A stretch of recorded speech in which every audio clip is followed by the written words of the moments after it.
Hey YouTube, so I've got a bit of free time on my hands and a trip coming up in a few weeks, so that means it's time to install those Metal Mule racks for the Bonneville T120. Now by my estimation, this should be a fairly simple job. The mounting points for the racks are very similar to other systems that I've used in the past, therefore I just don't really anticipate this being a difficult job.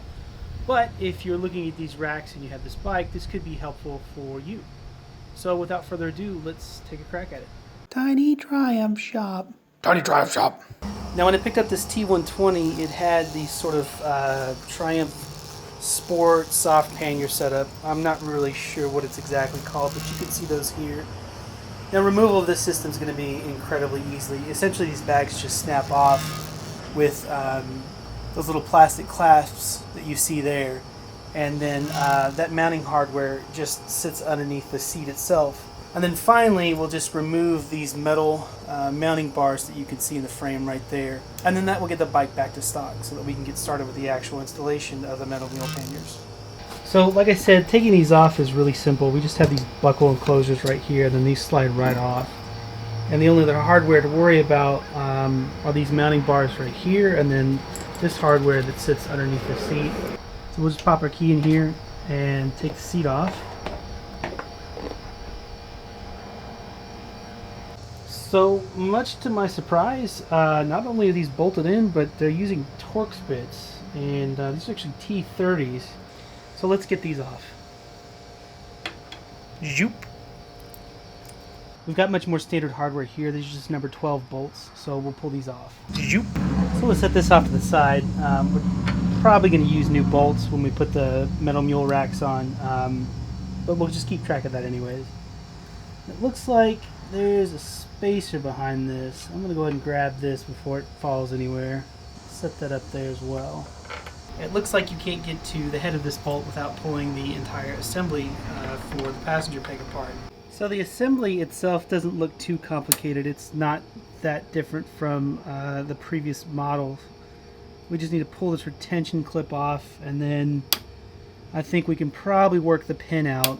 This metal bracket right here obviously keeps everything in place. So I don't know, we'll pull it off and give it a shot.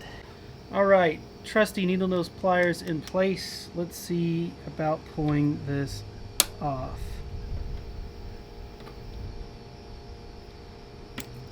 Fair enough. Definitely don't want to lose that. Now, one way the bolt should have tension on it, and the other way it shouldn't, and it's up, it doesn't. So I'll pull this out. I'm going to keep my hands here in case there are parts that fall out, and there likely are going to be parts that fall out. So yeah, it feels like there's a spring behind that ball, and yeah, I think that's all that's going on. So the goop kind of keeps it in place. And those channels are what the ball pops into. That's the clicking sound you hear when you move the position of the foot peg.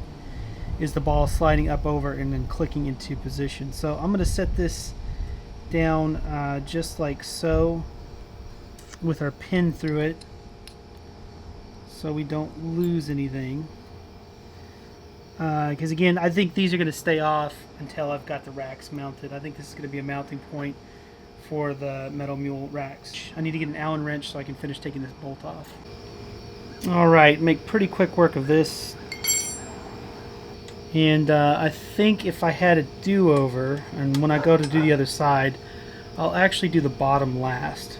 Because once you've undone the top, this whole thing wants to slide down and scratch up your lovely paint, and we don't want that.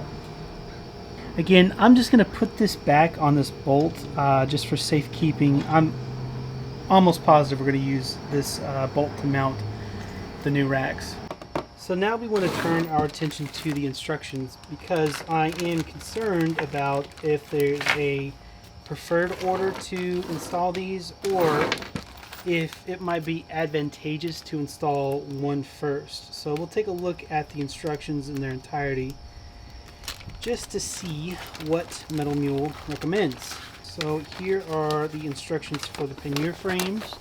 Actually, down to number 7, it says if fitting the rear rack in conjunction with the pannier frames, fit the rack at this stage, referring to the separate instructions. If not, proceed to step 8. So we actually will do the pannier racks first, based on the instructions provided by Metal Mule. And it looks like we start by removing the rear mudguard and the OE grab rail, which on my T120 would be the passenger backrest. So we'll get that taken care of first. Removing the rear rack or the passenger backrest, in this case, super simple. We've just got 4 bolts holding it in on this part of the frame. And again, it's those Torx bits that we dealt with earlier when removing the Triumph luggage racks. So I'm going to pop these off real quick. Now we have to contend with the rear mudguard, and from what I'm seeing, it looks like we've got 2 bolts that maybe hold into place right here and here. But in addition to that, we see that we've got this wire, and this is the wire for the tail assembly. I don't want to drop the mudguard off and then that put tension on this wire, so I think I'm going to go ahead and take this out of the guides to give it some slack, and then also go ahead and unplug it from the harness right here. Alright, more Torx bits to contend with, and these are T30s, whereas the others we were working on were T40s. Now, I gotta see the seat release cable is also bound to the mudguard, so I'm gonna unclip that. Again, I just don't want any cables pulling unnecessarily if this thing drops. Looks like it's completely free, and I'm just gonna balance this on the wheel there. I'm not too worried about that going anywhere. May actually put it in gear so the wheel doesn't spin. Now at this stage we're supposed to put on the right hand side pannier frame first, and it says to attach the lower foot peg bolt first, and to just use the original equipment bolts. So I know you probably can't see this because it's behind the passenger peg, but we're just going to guide that up right there, and then just hand tighten this bolt. And then we're supposed to follow up with the top here, and again to reuse the original equipment. Now I'm at a bit of a disadvantage here because, to be honest with you, I'm not really entirely sure if these spacers are supposed to be on there or not, or if this is an artifact of the Triumph setup that I had bought the bike with. But just eyeballing it, this isn't a particularly long bolt, and the mount for this pannier frame is about twice the thickness of this spacer that was here, so I'm actually going to leave this out. This mount is so large just in its surface area, it would do a good job applying the pressure evenly on this frame mount anyways. So I think for my money I'm just going to leave it off, and I'm just going to give this a couple turns. Now, per the instructions, since we're going to use the top rack, we're supposed to remove these bolts, which are part of what holds the seat latch assembly together. And these are T30s, I believe. So our next step is to actually remove this entire assembly right here. This is that rear grab rail that you see that sort of sits behind the seat. Not the top one, but the rear one, the rearmost one. And we've got 4 bolts to take out here, and then if you peek on the inside behind the shock mount, you'll actually see there's another bolt, and this is true on both sides, that we'll have to remove here and then on the adjacent side off camera. Now you can see essentially what we've done is we've made room for the Metal Mule rack to slide into place, so I'm going to do that now. Now you can see it occupies the same space and has the same mounting points as the rear grab rail did before. And again, I'm just going to finger tighten all of this stuff. Per the instructions, you want to kind of get everything put together before you really tighten things down. We're going to go ahead and get this little guy back in place. And then per instructions, we're supposed to actually get the mudguard back in place and tighten all the bolts for the top rack. Now, me personally feel like those bolts there are going to be very difficult to get to with the rear mudguard in place, so I'm going to go ahead and get those tightened down now. Alright, I've got those hard to reach bolts tightened, and I think our next step is to get the mudguard back in place. This is a bit of a balancing act, if I remember correctly, from doing a similar install on the Scrambler. But I'm up to the challenge, I guess, so let's see what we got here.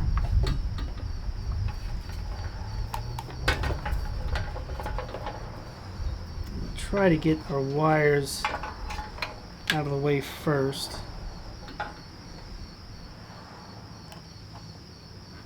Looks like we go right about here. And I feel like the trick with this is just to get a couple of the bolts started, even if it's just 2 or 3 turns with the thread. Because every time you get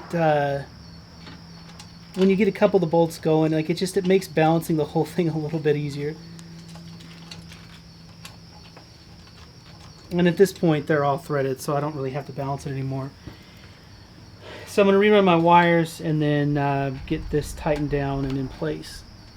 Alright, our next step is to actually fit this piece onto the 2 pannier frames, and this gives it the rigidity in the back that it needs. But before I even touch this, to be honest, I'm going to remove all of the shit back here that I don't particularly care for, which will be this reflector, and I think these side reflectors are separate as well. I don't know, we'll take a look at those. So let's get this shit off. Goodbye, hideous reflector. I mean, seriously, what's up with these? By the time somebody would see this in a potential sideways collision, it'd be too late, right? And just in case there's some legal ramifications from taking these off, do so at your own risk. So there's this really terrible low-resolution picture for the instructions, but it looks like this goes on this way. So that's the way we're going to do it. And again, we're most definitely not going to over-tighten these. This will probably be like one of the last things I actually tighten up. But I am going to get it close to where it needs to be. Alright, back to the rest of the install. So apparently, we're basically done with the install. We would just need to tighten things up at this point. But I've noticed that there are holes here that line up, and it's true on the other side as well. And I think per the instructions, if you were not using the top rack, you were just using the OEM grab bar, this would directly bolt into the threaded mounts of that grab bar that we removed. I still want to use these. I think these are good mounting points and will add a lot of strength. Unfortunately, the hardware did not come with the bolts required to make this happen. So I'm going to fetch some nuts that will match the bolts that I have and run a bolt through this on both sides and then tighten everything up. Well, we've got everything tightened up and secured. The last thing to do is just to put these vanity plugs on the heads of these bolts back here. And then throw the seat on. Now this almost goes without saying, but I did double check to make sure all my connections were tight and none of the wires were in the way. All the bolts have been checked, everything's tight, everything's good. So at this point I'm definitely ready to throw the seat on. So the installation's complete, and I wanted to give you just a quick walk around of the bike without the panniers on. Just the rack and the top rack, just to give you an idea of what this is going to look like should you install it on your bike.